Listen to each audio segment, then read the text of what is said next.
Good day, good afternoon, good evening. Don't know where you're coming in from, but I just want to greet you from all over the world. My name is Dr. Laura Thompson. We are at Lighthouse Broadcasting, and we are in Creative Mind Studios, and we have a wonderful creative mind that I'm so excited to introduce to you. He is a Dramatist Guild member. Yay! And he is the writer of a wonderful production we're going to be talking about soon. I would like to welcome to Creative Mind Studios, Eric Sirota. Eric, hi. Hi.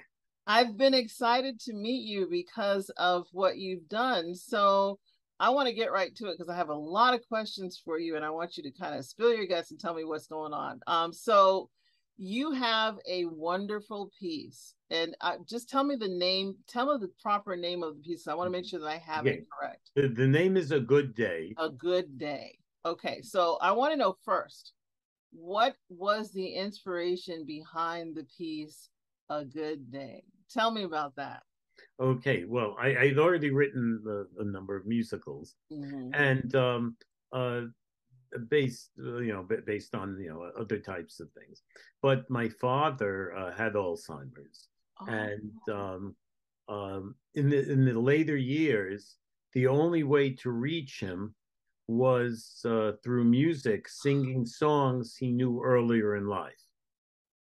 And so I decided that I wanted to write a musical touching on the power of music mhm. to kindle memories and awaken the mind. That that Wow. that that I wanted to write that. Now that is neither characters nor plot. Hmm. I wasn't going to write my father's story. That was not what I wanted to do. But uh, the idea of what I wanted to write about is just an idea. And I had already created a musical, another musical called Your Name on My Lips, Oh. which was produced in 2015 and 2017 by the Theater for the New City in New York. And that um, actually is somewhat uh, based on my own experience, but not with my father and Alzheimer's, but my youth, and it the characters go their separate ways when they're 20, 21 years old. So Okay. I have a musical with two characters with a very compelling backstory. And Hmm. at the end of that, they go their separate ways, and it's a bittersweet ending, but it's the right ending. And I have these characters. And then I had made a condolence call to a friend whose mom had been a cellist and Yes. had Alzheimer's. And she was talking about her mom, and then we were talking because my father had Alzheimer's, and we talked about the music. And she had told me that even when her mother couldn't sing anymore, because yes, the music, that comes back for people with Alzheimer's. That because she had been a cellist earlier, when they played cello music on like an iPod or whatever, iPhone by that point. She would and song pieces that she knew and had played, she would hold her hands in like perfect form, not like air cello, but like as though she is playing the Playing. piece, her fingers and her and her arm in perfect form. And then I knew what my story or what my piece would be, because I realized, I thought back to this other musical. Those two characters I created, one was an artist and one was a cellist. And she gave up the cello and the young man who loved her and turned. So that was already there. So driving home, a 5 minute trip home, it was like I knew what my characters were. I had to then go and write a plot of what was going to happen 50 years later.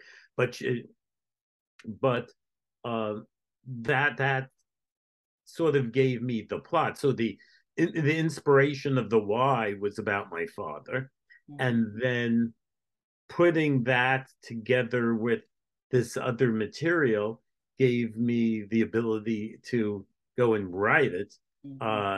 And I was also looking for, at that time, I was looking for material to write because I had been accepted to an artist residency. Nice. In France that following summer. So it was like 4 or 5 months, so it was June, maybe 4 months later, I knew I was going to be going to write. And I didn't yet have a project to write. I didn't want to go there in angst. What should I write about? What should I write? I wanted to go there and work. And I went there. My wife, who was a painter, painter, also got into that same residency. Actually, she got into it first and then said, hey, they will accept writers, not just the painters. Why don't you apply? So I had 4 months to outline the script and the book, mostly the story, because it's really important. And I learned this after writing a few musicals the wrong way and had to rewrite them, that you should actually outline the whole thing, know where your songs go, put the songs that need to be there, not write songs just for the fun of them.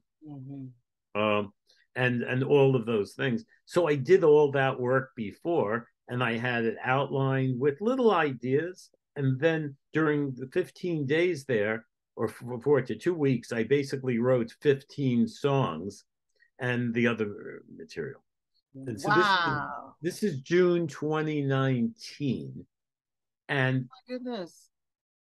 Yeah. So it took me the rest of the calendar year to and not working. And I went back to my day job. I'm a research physicist. Okay. Yeah, but over the course of that year, I then finished the rest of a complete full draft, and then I was going to start developing it, the next year, and then we know what happened at the beginning of right. 2020, and that gave me the opportunity to record the demos. So the first thing I did is I recorded demos remotely. I had that's what we did in 2020. We did a whole lot of remote. Yeah. Oh my goodness. It was and now we could still do, now Zoom is like, the thing. So I could talk to you in a different part of the country or the different part of the world. But in any case, I got actors who were obviously not working, but people who had been in my shows, and I knew, to record those songs. I had the music generated by they sung along to the tracks. I mixed them together. I had the demos, and then over the course of the next 2 years, a series of readings. So these would be like table readings, meaning unrehearsed readings of just the script. No one would try to sing. I would play small clips of the demos in the right place and read through the script. And I had one with just really family and friends, then another with a theater community, then a few other groups, let's say organizations, did other readings. And I kept working the script. I participated in a few online workshops with an organization called Theater Resources Unlimited that has musical writing workshops where you present 10 minutes of the opening of the show and then another 10 minutes next time of the middle and 10 minutes of the end. And in the process of getting ready for that, you learn a lot, and then they give you critique. And then also dramaturgy from a number of people. So over the last few years, it's been really developed up to the point where we are ready for a live in-person stage reading with a director and a music director, which is going to occur in the next probably early December. So that will be live. We don't have the venue or a specific date, but it'll be early December in New York City. But we did have a concert. Yeah, so I'm excited. And it was also selected for a small production by Shawnee Playhouse. So it won the Shawnee Playhouse Original Playwrights Festival competition, whatever it's called. Wow. And they will be producing it in the fall of 2023. So they are they're essentially a community theater in the Poconos. So, Okay, our favorite place, which I may ah, be going to sometime next month. Okay, we won't talk yeah. about that. But Okay. oh my goodness, so much is okay. First of all, I want to say that there are so many things that you and I have in common. My mom, she had dementia, Alzheimer's, Mm, and she was a singer. And mm, so a lot of times, and I wrote a paper about and published a paper about mm. exactly what you did, which is finding a way to get to people that have Alzheimer's through music. I used to use my mom was a singer, so I used to kind of have music that she knew, and so I did an ethnographic study based on culture and the types of music that might cause people to remember, as they go back. So, and that's exactly what you did. And are you saying your friend that with the cello, she also did the same thing, something similar? Uh, yes. So with the songs was similar, but with the cello, Mm-hmm. that musically connected her because she had been a cellist. So things Right. that she had played totally came back, and I used that sort of idea with the cello in my show. What I needed to do was to choose one. I needed one piece of music, like a Uh-huh. classical piece of music that she could have played as a senior in high school. Yeah. That would uh, be let's say the underscoring of a song. Um, and so and it turned out that we were in France. We were driving to go and get supplies. I had supplies for my wife and a grocery run for some food. And we passed by a school. It was a middle school, actually, but it was a Mm. school named the Camille Saint-Saëns, Okay. the composer. And that was like a sign. And it was like, okay, I'll use the Saint-Saëns piece. And the one I was considering was the Swan from Carnival of the Animals. And so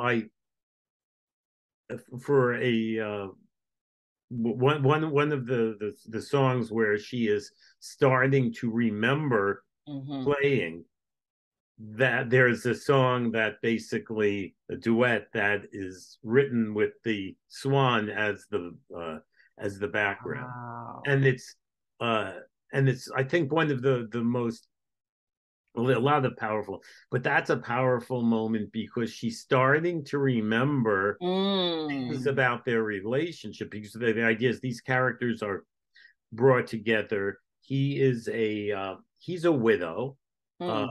not a recent, well, a year ago, but he's still totally sort of depressed and non-functional in his kitchen, saying Mm. you can't just sort of sit and not paint.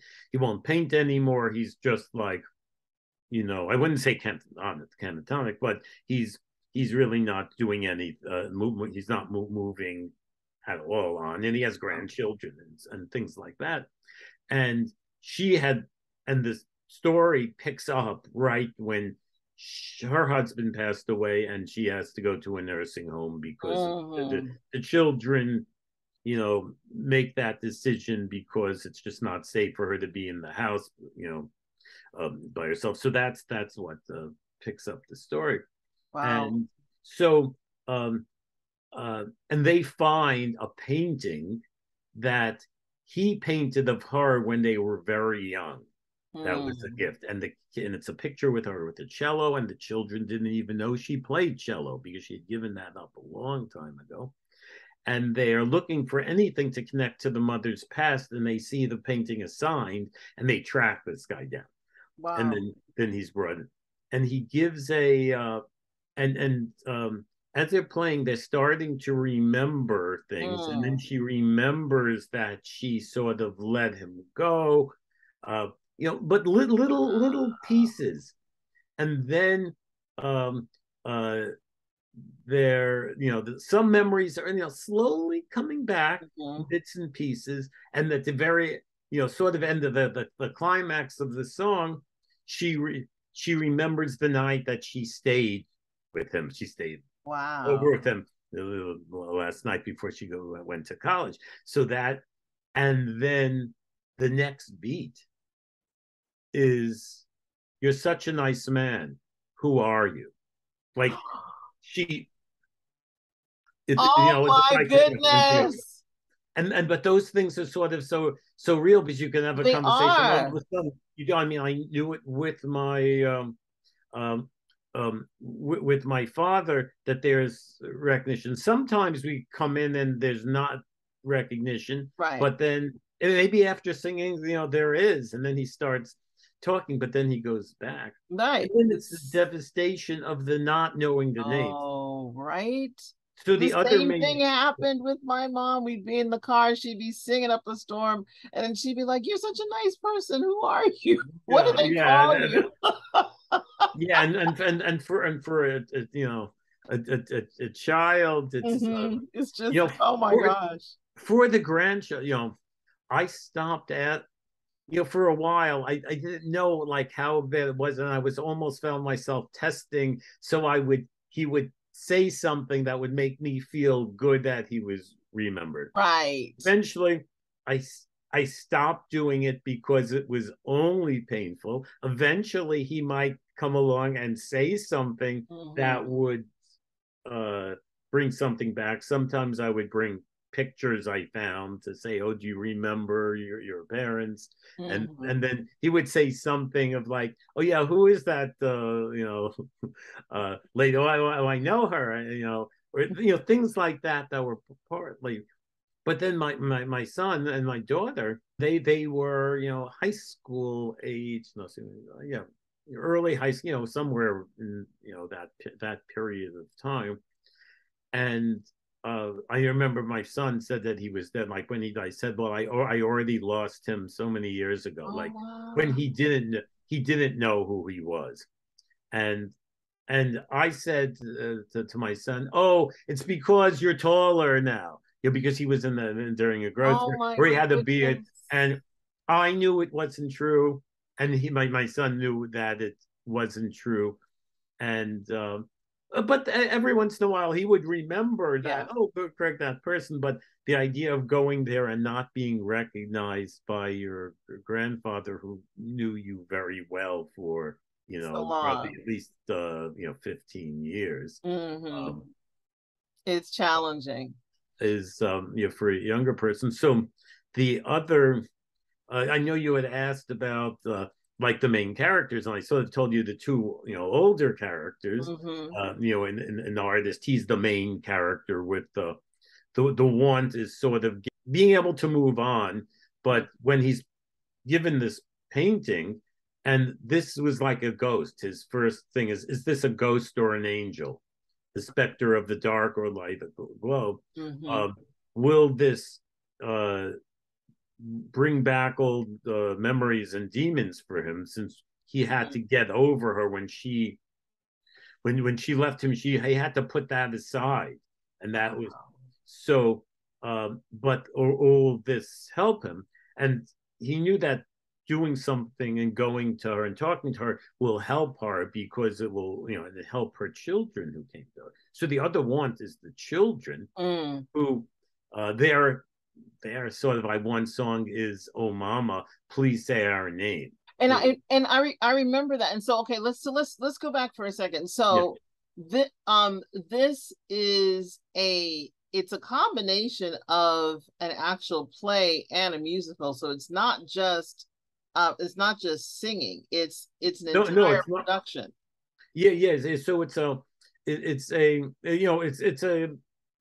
musical theater, what do you call it, a book Music musical. theater, right? Yeah, It's yeah, a, yeah. it's a, yeah, it's musical theater. It's a book musical. Um, well, a book musical could be sung through. I Hmm. mean, as opposed to, like, what would not a book musical be? Actually, I'm everything I write would be, but it basically It has a story. It's not a play with songs just added. The songs are Right. totally integral. The songs tell The story. story. It's a part of the Yeah, story. yeah. So if Yeah. I wrote the story and said, what scenes will I musicalize? Uh, it's not that just something happens and now we just sing a song about Right. it. Exactly. The very early musicals might have been that, but they evolved to something that's driven more by the, or very strongly by the music. Mm-hmm. But there is a lot of scene work in the version that we have. We start off with this scene rather than a song. And I kept changing. I wanted to start with a song, but then as we went through various sort of dramaturgy and understanding how to develop all the characters and how to tell the story, Mm. and the fact that the two children of Susanna, the one with Alzheimer's, who weren't really raised with music, that's one of the things missing in their lives. Okay. So Um, okay, so and I think now let me correct me if I'm yeah. wrong. Did I see 7 or 8 people total that's on the that's singing? And it is it going to be open for more people Oh, in the full production or oh, okay. No, so I wrote it for a cast. There was, maybe you might have seen 7 or more on hmm. stage, and if you saw the video, Yeah. the video. Oh, okay. So that was actually a concert. It wasn't a concert of the so during a break before one of the variants came, we had the nice little break, 2001, where we were able to get together and rehearse in person, and then uh, do a concert outside.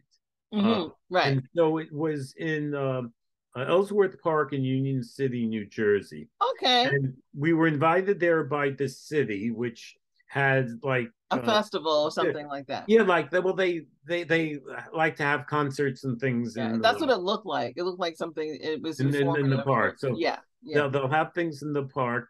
It was co-sponsored by a local theater in Union City, which unfortunately didn't survive the pandemic as far Mm, as still being there and right at correct. But also the Alzheimer's Association sort of co-sponsored in some sense. nice.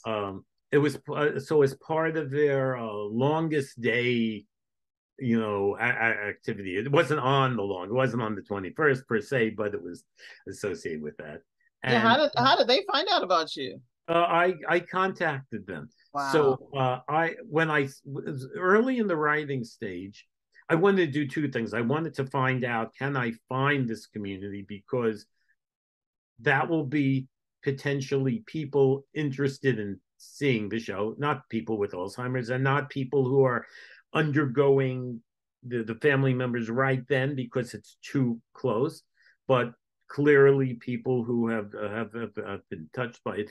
But I also and also for potential support of moving it forward. Hmm. But I also at the time was looking for more feedback on details of Alzheimer's, Right. Wow. because I didn't become an Alzheimer's expert when my father had Alzheimer's. I was focused on my father, not Yes. on reading everything about Alzheimer's and getting involved. And also my sister, who is a physician, my younger sister, and it was more or less because my stepmother, my father's wife, were living very local to him in the Upper West Side, and his wife was still alive, so she was the main caretaker. And my sister, who lived a block away from all of them, was making the decisions. And but it was the interest of my interest in my father, not knowing whether the things my father was doing were more general. Right. So when I came to write the musical, I wanted to make sure I was not being only too specific, but representing it right, and also representing things that if there are messages to be gotten that are important, what the right ones are, Yeah. and to learn about how it affects. I didn't even know statistics. The statistics are huge Yeah. on the number of people who are um, in the United States. develop Yeah, Alzheimer's and dementia.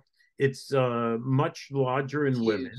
I know the African American community; it's like twice the rate of whites. And there the Hispanics 1.5 times. So there are things I didn't know. It's like my father has Alzheimer's. Let me you know figure that out. So And I it's all contacted. informative to all communities that are experiencing this. And so Yeah. let me ask you a question. Now, I know you talked about this being developed in France, which is amazing initially. Well, Um, just written. I was there sitting myself with a few other creatives around where I would like mhm.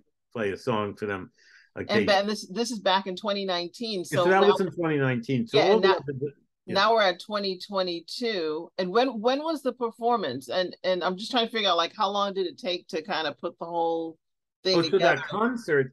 Oh, Yeah. okay. So a full version of the script was done by uh then. So I guess about a year. But since the concert had 9 songs from that, and Mm-hmm. then another 15 songs from my other show. So what it Oh, was a concert. I had actually thought that, oh, let's do a staged reading outside of the whole thing, okay. like what I'm doing now. And it's like, well, that probably doesn't work. If you're outside, you know, it's a different kind of audience and a different Yes, it kind of thing to go and is. do a play. Let's do a concert. And then I was sort of also told I'm not, as some people say, a one hit wonder. Like a lot of people, Yeah. their first musical. And No, for 10 after years, you do this kind of research, there's no one hit wonders in this. This is something that is going to stand the test of yeah, time. I mean, this yeah, is a contribution to the people that are yeah. actually working in Alzheimer's, those people that help people with Alzheimer's, and everybody in that community with Alzheimer's and dementia. So yeah, this is not a one hit Yeah. wonder. But it's 15 not the songs work; plus it's nine. my work that they Yeah, were right. that they said that I've had three other musicals produced. So my Frankenstein musical had been running for 3 years off Mhm. Broadway right up until the pandemic, and Wow. we just filmed it as a movie, Hmm. which is going to be released maybe within a month from Well, now. And then I had congratulations. your Name on My Lips, I mentioned, was produced, and Go My Child, a musical which is about the early days of biblical Abraham and Sarah when they're still Wow. young. It had some development also before the pandemic. So I have a body of work, and they said, do a concert of your work, but feature the new piece, and we'll call this concert a good day A good after day. that, Right. and and bundle it together. And so that for that we got a cast of 8. I had a musical director who was actually had done the staged reading for Go My Child and was currently the music director for Frankenstein, Hmm. and uh, and we put up that concert. But then over the next year after that, I did some more work on the script, some Hmm. more with actually a few one dramaturg, Tamara Pico, who I worked with much more detail, but also input from other places and these workshops. So a lot of script development happened over the last year. Wow. So it was a reading. It was like a table read, an Hmm. unrehearsed table read on stage at Yeah. Shawnee Playhouse, Yeah. which was what the how they select their shows. So Right. it was like it won that, and now That's uh, how it's done. The well, Dramatists Guild had Friday night footlights here in yeah, Atlanta where I am. So yeah, and we had opportunities to present and then have dialogue and discussion and feedback. Yeah, so that's the way it's done. Yeah. yeah, and Yeah. so that production. One thing nice about that production is Hmm. that they're doing it, not me. The idea of not Right. um uh and It's a that's read. It's no pressure. It's a read. You don't have to worry about the well, no, the background. one that they're going to do will be a production. It'll be like 9 performances. So Okay. it'll be a, a small one. What I'm most looking for is for this to be to find a lead producer who will take it on the development path, who knows that. Now, I'm actually familiar with producing. I've been very involved in the production of Frankenstein, but it was a smaller kind of production. And I'm a part of the Theater Resources Unlimited. It's a great organization in New York that is very mentoring in every way. And that's what actually, well, taught me the things I needed to do, and then introduced me to people who were also the mentoring, giving helpful type, who got me into the first early kind of staged reading at a little festival for people who never did any of this before. And then till I was at the New York Musical Theater Festival. And each thing led to another. And I love the fact that you're talking about it as a process. It's not an overnight. It's not. Oh no, this is a process. It's an entire process, and it has so many. I'm gonna use a research term. There's so many peer-reviewed people that have signed off and checked off and says yes, and that kind of gives the momentum to go to the next level and the next level, and that's the way it should be done. It should be peer-reviewed, right? That's in some sense. That's the word. I mean, I use peer review in talking about Frankenstein and what the Victor Frankenstein's flaw was. It was the lack of peer review, mentorship, and collaboration. Not what people usually say of hubris. That's every scientist has hubris. That a lot of the things I did a staged reading in one festival. The place that accepted me, or the person, didn't actually see that reading. But I think knowing that I had done that with this other person, and successfully, was the at least that's how I see it, was like the card to be punched. And then I was another one, and another bigger staged reading, and then someone from the New York Music Theater Festival saw that one, and it accepted my other musical into their reading series. And it just snowballs. It's meeting people, and it's relationships. So like we have this thing, the Theater Resources Unlimited, it's called Speed Date. It's a producer writer speed date. It had been in person with people rotating around the room, and now they figured out how to do it on Zoom, which is really good because people all over the country or the world can actually participate. And in that, the idea is the person is not going to option your show based on a 2-minute speed date, but you might get to know them, have a relationship. And in fact, the person I met at one of these 5 years later was the producer of my Frankenstein off-Broadway. Wow. Relationships are so important. And so we're going to come right back and pick up on this relationship in a second. All right. So everybody just hold tight.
Tension from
So everyone, we are back with Eric Sirota, and this is a great day with with Eric Sirota in the Creative Mind Studio. So, Eric, you talked about Union City, New Jersey, as being the place where there was a performance. You talked about the process, which I so appreciate the process. We all need to really get a sense of what it takes to produce good work.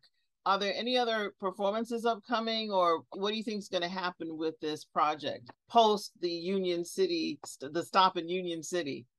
Yeah, so we're going to have a staged reading, and so that for those maybe who don't know the staged reading, it's book in hand, so it's not memorized, but the actors will be rehearsed, yeah, or on music stands. There's a book in hand, but it's very often on music stands. And so they'll be rehearsed. So a lot of, usually it's about 29 hours of rehearsal time is the industry standard.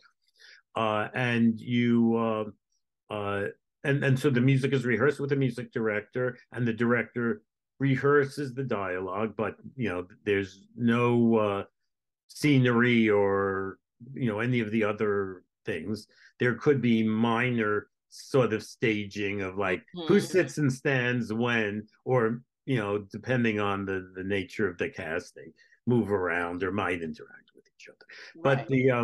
But it is the whole show through, and it's for the purpose. One is for me to see how it works, for me to work with the director, because right now it's just me, myself, and what you're thinking about. Yes. but well, I've gotten other input, but the idea of having a director then take it and bring out other things in there. That's beautiful. Like I'm trying to work on some of the lighter moments, humor. It's not a comedy, but humor comes out of scenes, and either to bring it out or to put it in, and I can't see that unless I see it. Right. So, but then the other one is it's far enough along as far as the music and the script that I still want people to see it. Maybe not the like investor money people, but the producer people who will say, "Oh, yes, I can do something with this show. I like the show. I want to, join the team, and ideally take it somewhere." Right. And so to start that, and for people to know about it, as well as also getting updated demos, because my demos were recorded on my first draft, most of them.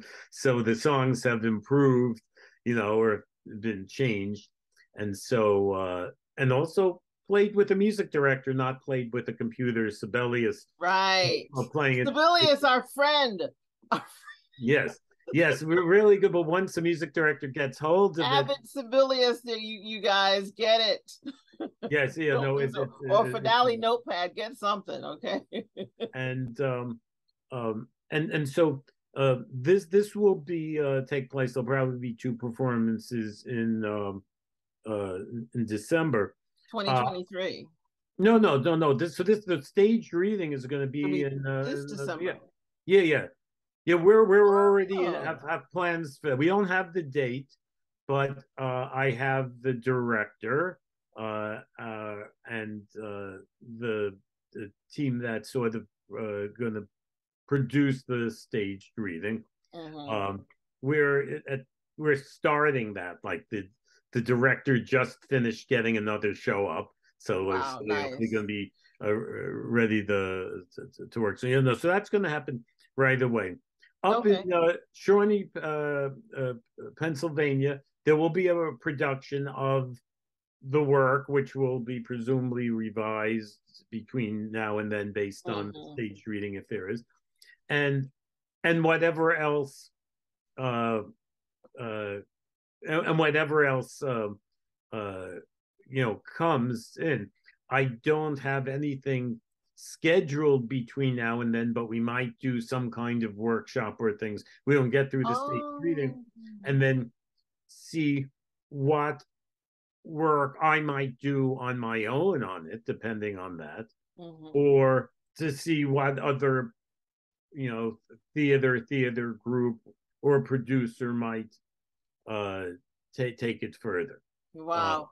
and that's what I'm trying to get sort of interest for groups to say, yes, I want to take it further for a larger, ideally a Audience. regional, Right. let's say a serious regional production, Right. or you know a Broadway, or let's say a New York, a commercial producer, and say Mm-hmm. Mm-hmm. they have to decide whether it wants to live on Broadway, whether it is something that lives off Broadway, whether it's a touring thing, whether it's something that just would live in regionals, and that becomes a business thing, right? Right. That's very much a business thing, and I'm starting to learn about that too. I'm actually Wow. in the producer development and mentorship program, where Look I'm at working you. with producers to learn about that. Not that I Mhm. want to, not like that song in the producers, I want to be a producer. Well, I need It's to, not I want to necessarily what you do, want to do, but you're learning what you need to know. Right. I'm learning what I need to know. And at early stages, you somewhat need to self-produce up to a point Yes. for other people to take it for you. Because if you just sit back and send scripts and hope that someone's going to say, yes, I'm going to put it, it can have, but You may not it get what you takes time. want, what you really want. And Yes, you have to give whatever you put into it, you have to give it a chance to breathe yeah. before you just give it away. Yeah. And so In some sense, this is development stuff. So this yes, is the it is. It's writer's still in development. development, Yeah.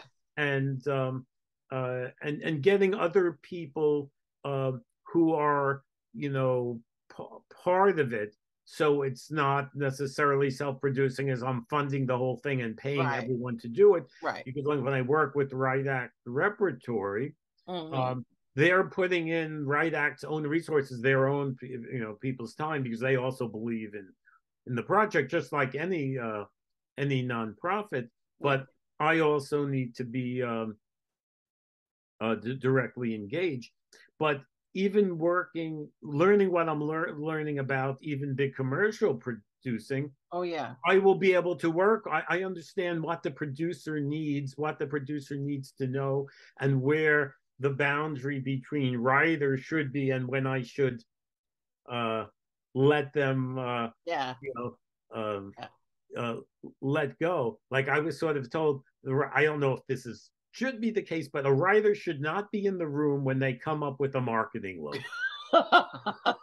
Um, Well, you can try for it a and see broad what happens. for a Broadway production, because it's not about the mean, it's strictly about what will bring in. Right. Right. It's a different thing. Yeah.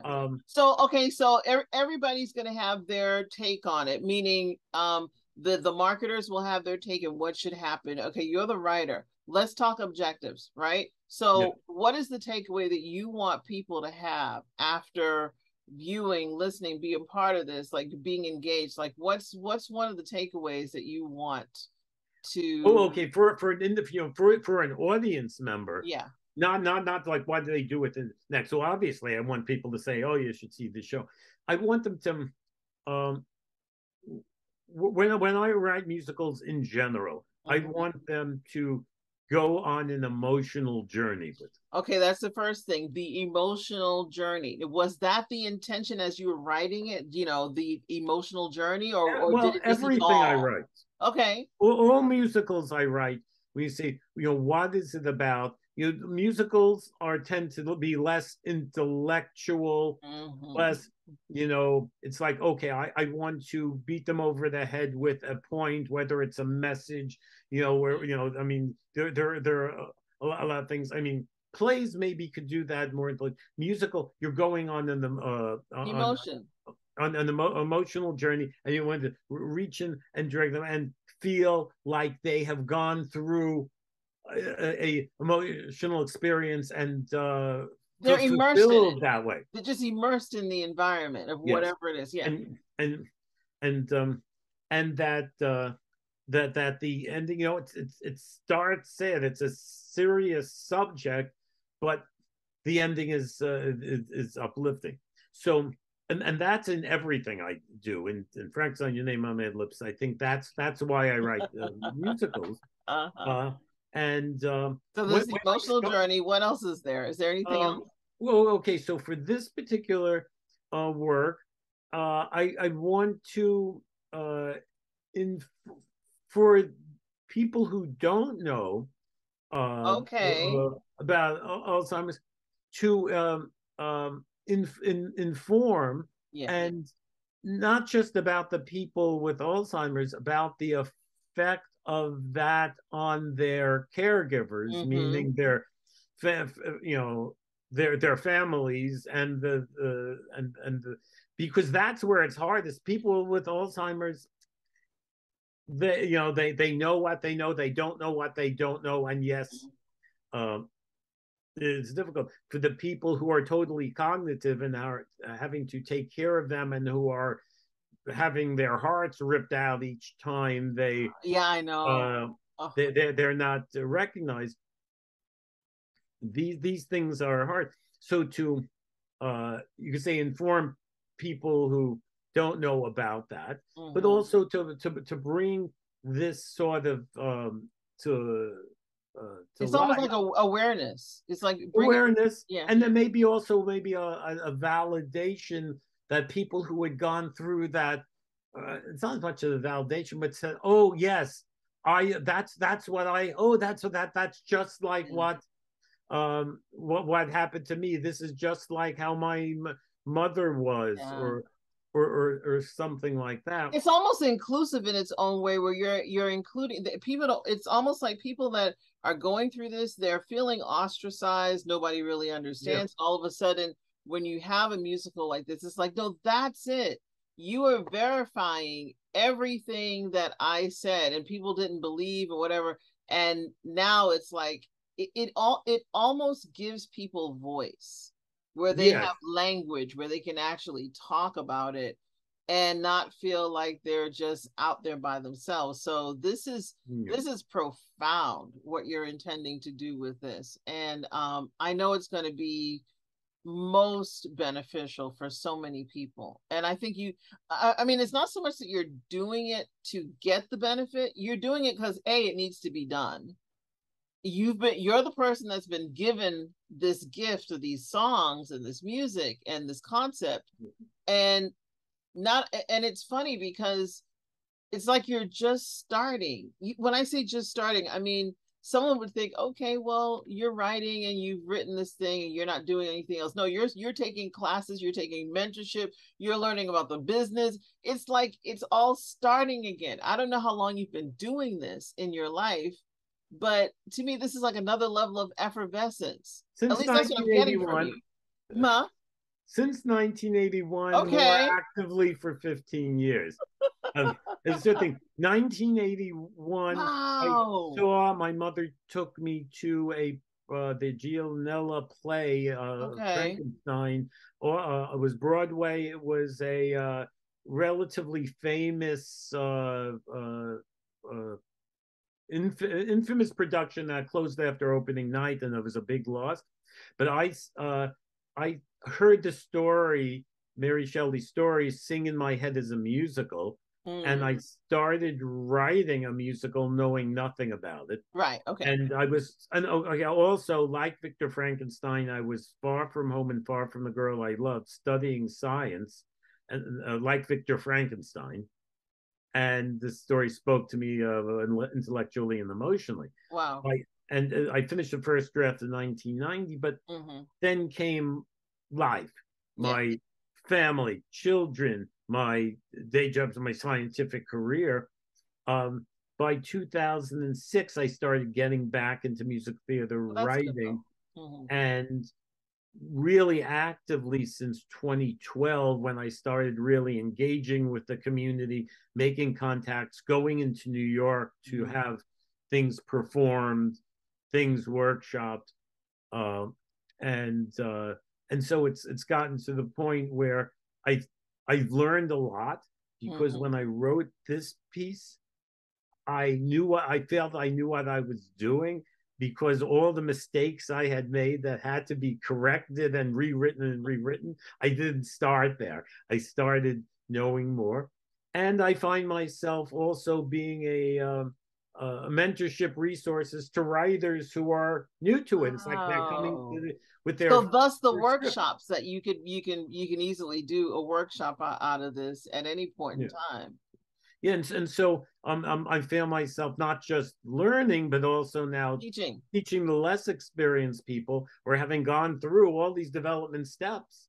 Wow. I can now help them, and I enjoy doing that. And I found that the community that I got associated with, the Theater Resources Unlimited with a Bob Mm-hmm. host, uh, uh, uh, is like that, and it just encourages people to be like that. It's not like cutthroat. It's not like your Right. success is my failure, my my success. No, it's a It's community and lifting. this collaboration and you Yeah, share. You talked about that first theater. For me, when you were talking about the theater that you went to, I started thinking about the Strand Theater in Massachusetts, and for me it was the Nutcracker, and just watching that whole thing being unfolded, and then the music, and I was just like, oh my god. So I totally get that first, I mean that impression. I mean, you may have had umpteen experiences, but it's the experience that leaves an impression. The little indents, the extra indents in the brain, that yeah. one. That's the thing. And it's so amazing that you went through that, and as you're telling the story, it just brings it back to me. So tell me, what is next on the horizon for you? And you kind of talked about this. And so is it a play? Is it a stage play? Is it a movie? Are you filming? I, Oh, I for know I this know you have particular something one? coming up in December, but like, let's talk a little bit more about. Oh, I so mean, if for you can, if you can. oh, so no, for this particular work, I don't have my next. So there will be this thing next September Okay. showing, but that is happening independent. It's sort of relatively um, uh, small thing. The Mm-hmm. next plan that sort of I have after the reading will be probably starting to reach out to find a lead producer or get a regional theater interested, or whether it's a lead producer or just someone to say, I'll help you move it. You're far enough along that we want to see it done, and I will go to the contacts I've made, let's say through the Alzheimer's Association or other places, to do it, because the script will be ready. Like, I'm not Right. ready to say this script, go and put it out. I need to see it, hear it, and say this is good, and also create the good enough, let's say, materials for someone to look Mm. at it and say that. Because coming to the staged reading, so we will film our staged Okay. reading, Mm-hmm. so that if someone can't make it there, which is in New York on a particular day or afternoon, uh, Mm-hmm. then they can see it and do that. So I don't have anything specifically scheduled after that. As far as other things I'm doing, my musical Frankenstein is coming out as a movie, and I'm going to be trying to get that into every English high school English classroom that teaches Mary Shelley or that doesn't. The one thing good about Frankenstein is it's read by high school still. It's one of the few classics that is still part of the curriculum. Mm. And then um, to move along, that Your Name on My Lips had a production, and now so Your Name on My Lips becomes the prequel. So the other thing is that it's not a sequel. You don't need to know Your Name on My Lips to know this. I Right, wrote right, right, right, totally self-contained. But that is sort of like a prequel. And right. if I'm doing something with this, I'd like to go back and do a little more development on Your Name on My Lips and bring it out into some form, which Wow. could be as a movie. And then I want to start on a new project. something new, because I, instead of just the editing songs and the rewriting songs, I want to create new ones. And well, looking for a collaborate. So I do book music and lyrics. Okay. Or you know, I can, but mostly as a composer, because I realized, and that started because I knew that I could take people on an emotional journey with Mm-hmm. just the music. Because my background, I wouldn't say my background, I listened to a lot of opera through high school and Yeah. college in languages I didn't understand. And I totally got it. But you got it. You got the But I message. totally got it. And I realized I can do that with music, and especially because Wow. the more musically driven, be it Andrew Lloyd Webber, Jesus Christ Superstar, Yeah. eventually Phantom, but let's say that, and the more musicalized things could live in the world of musical theater. But then I learned, and I think that was my learning from following like Stephen Sondheim, the importance of the lyrics, that you can't just sing la la la la, and that but when you could put the lyrics Yes. together with the music in service to the story, nothing is more creatively Nothing is fulfilling. more creative than that. And and it's and beautiful and when it's that's what done I like right. to do. Yeah. But it's a really hard lift to write book music and lyrics. Yeah. Really hard. So two of my shows were totally Your Name on My Lips and A Good Day, totally original. Frankenstein, based on public Story. domain source material. Mm-hmm. Go My Child, sort of based or sort of around the Book of Genesis, public domain. So I do have there's another show I have, which is, I believe, having a staged reading the weekend before Election Day, and it's called A Day at the White House. And Really? and so that turned out to be, I was accepted to the West Village Music Theater Festival, and that was Mm. the first thing I ever did that was performed. And the person who was running the festival, so I didn't have any experience putting anything up yet. I'd never produced anything, but that I was a good writer and composer. But Mm-hmm. instead of just doing a 15-minute segment from one of the musicals that I had submitted, he said, why don't you work in our little workshop theories? I have a writer, librettist, a Oh. playwright, who is looking for a composer. Why don't you work on that show?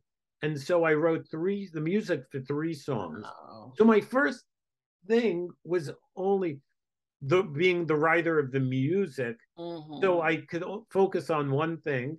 And that was my first experience working with any kind of music director Wow. or any kind of director or What an going through audition. opportunity. So there's a writer, Vin Moriali, who is a playwright who had lots of plays performed, not in New York, everywhere else, like many performances, but as a playwright, but not as much musical. We did this, and he had it as it was going to be a full show, but we only did 15 minutes, and we rewrote it.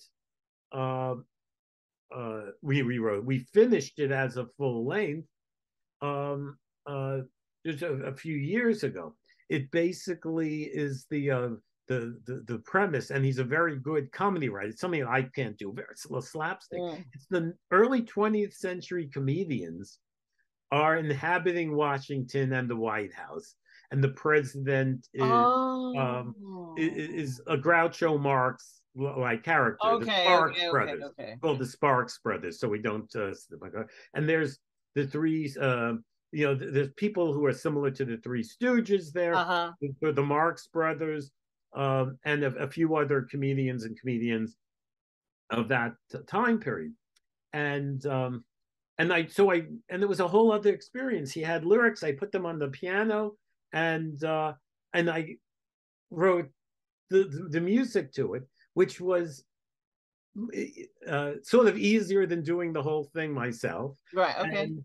and exciting. So I would like to do that on with with another kind of project. So in any case, we did a podcast of this that we just got recorded before the 2020 election, Wow. and uh, and now he has time and is putting up, and he lives in Louisville, Kentucky. I think they pronounce it Louisville. I'm not sure how it's pronounced there.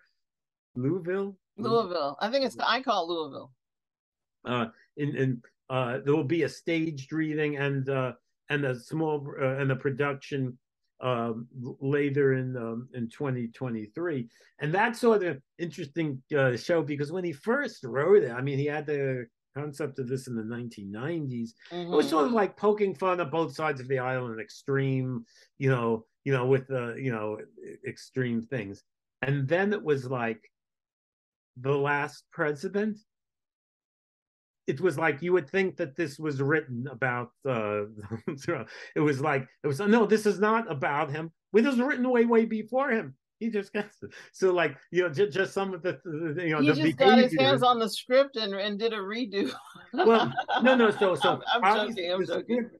the script was tweaked to be aware of the times. You couldn't take a 1998 written script where things that were being talked about. There was something about pollution and trash, like garbage dumps. So obviously, climate change uh, was the thing. One couldn't just have that song about that. Right, right, There was a reference to Twitter and tweeting, the but so there were a few things that were that were clearly updated, but yeah.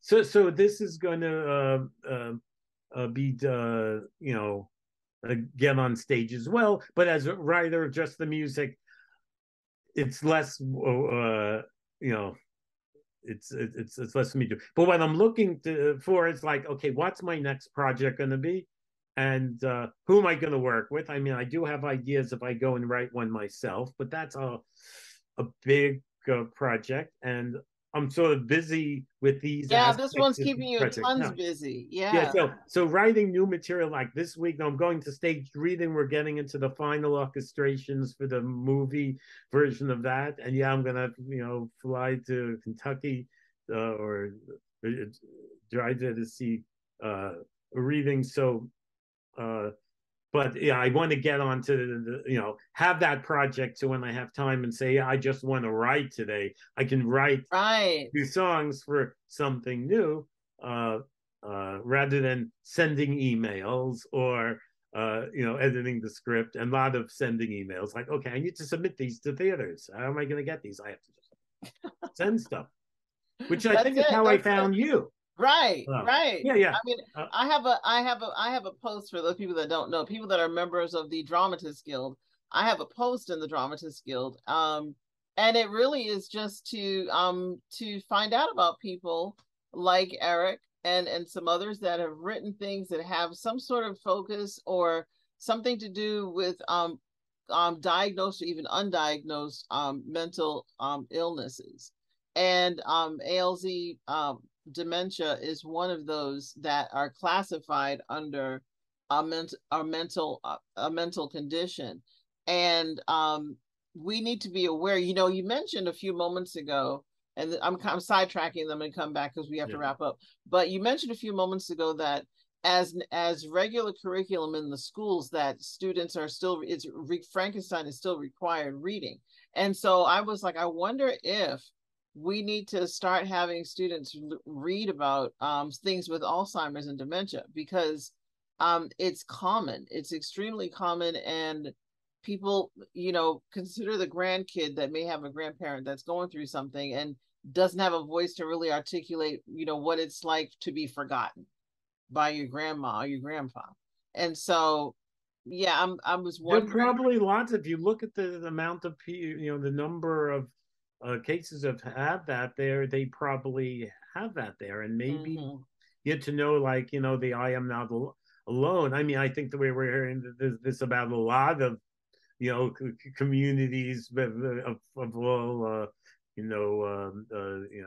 sexual orientation and gender and ethnicity and stuff like that, to make uh people like you are not alone if someone has Right. this condition. I mean, even just individuals, the people's disabilities themselves is more sort of common. So that Exactly. children who have Exactly. the disability, it's like, okay, uh, you're that, but yeah, the other one becomes even hidden, and things like that were always hidden before. I mean, it used to be like people didn't talk about conditions like Right. Fear, dementia, lack of language, just feeling ostracized, all of that. And I not think, wanting to talk about right. one's parent who has this condition because it's um, but now people are talking more. Yes. We have Tony Bennett, right, with Lady Gaga, right? It's Tony Bennett, right? Yeah, who Yeah, was Tony Bennett. um um who was performing. So that was like an example, like a great example. I mean, he goes up there and he just goes and then he does his thing and he sings the songs and sings the duets. And Uh-huh. I think Lady Gaga, sort of managed him so that he wouldn't lose, but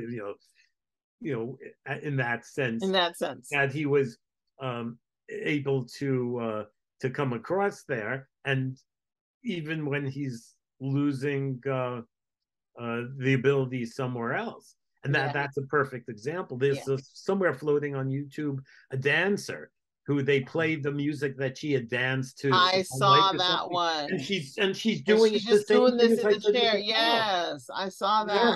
Her emotion, she's Yes. And uh, her yeah, poise completely changes, and it's a most amazing thing. yeah. And there's not, to me, there's not enough of it.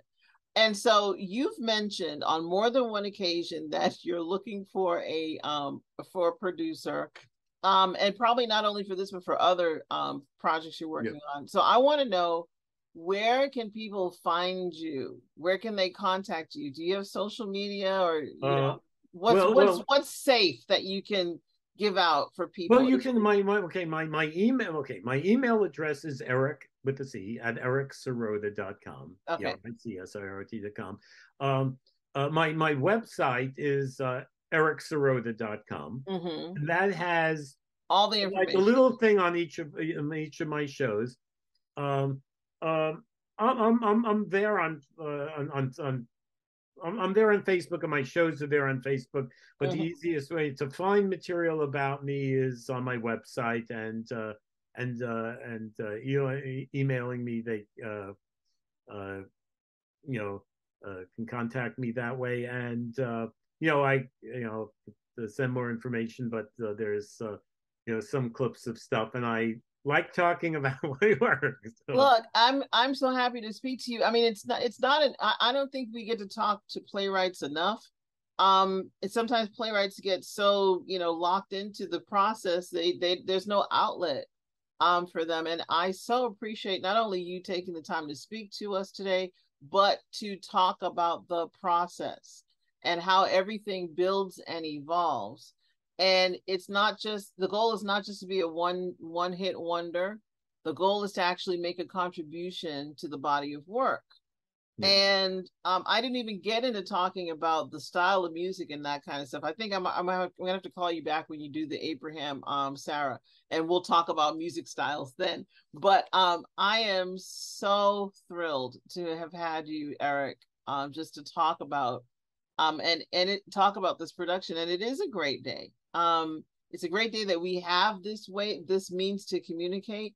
There is in Georgia, there's a company or organization called Second Wind, and they actually do the dementia tour where people can actually walk through and experience what it's like to have dementia. They're given assignments, and they're given gloves and headphones and that sort of thing, so that it just causes their audio and visual and sensory motion, feeling and touch and all that, to just be almost as a person that might have dementia. And then they come out of it, and then there's this dialogue and there's discussion. I went on that tour and discovered there was someone that had sheet music that they were giving their dad, because the sheet music was helping to bridge the gap Mm. between where the kids were, where the dad was. And and so we need to use more of these forms. And I just so love and appreciate everything that you've done, everything that you've gone through as a child of somebody that's had this. I mean, you know, we're a community, and we all have to kind of work together to just help each other. So and I think this is going to help so many people, all generations, all I hope so. cultures. It's fantastic work. And so, Eric, thank you again. I so appreciate you for coming on. And I'm gonna, of course, you're seeing all over the screen now where you can find Eric. You can see this production. And we're so excited for what's going to be coming up in the months to come and in the years to come with you. So just keep going, keep doing what you're doing. You're such an asset to this Thank you. community. Thank you for having me. It was great talking to you. All right.